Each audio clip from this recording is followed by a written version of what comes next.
Ella lived in a village where every sunrise came with music.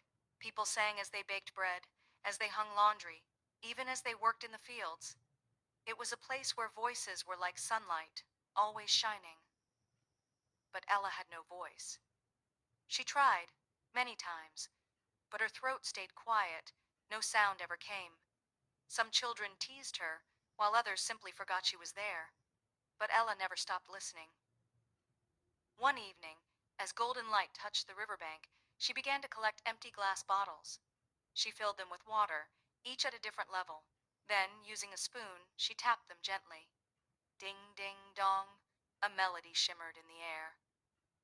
It wasn't loud, it wasn't grand, but it was hers. Night after night, she sat by the river playing her bottle songs. The river became her audience, the wind her stage, and the stars her spotlight. Then one quiet night, wheels crunched the gravel. A glowing royal carriage came down the road. It stopped. Inside was the princess. She opened the door, stepped out, and listened. Not to a song from lips, but a melody of soul. The princess smiled and said, "Your music speaks louder than words?" Ella's eyes widened. No one had ever said that before. The very next day, a royal letter arrived. Ella was invited to perform at the castle. She was nervous. What if her music wasn't enough?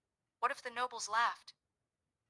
But when she entered the grand hall with her bottles lined up and her heart beating fast, she looked up at the gathered crowd and thought, "I may not have a voice, but I have a song." And she played. Soft at first, then bold. Each note filled the air with something invisible: hope, joy, courage. When she finished, there was silence, then applause, not for her voice, but for her heart.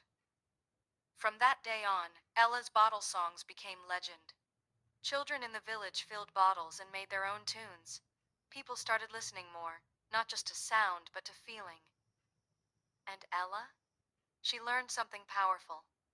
Magic doesn't always come in the form others expect. It often comes in your own rhythm.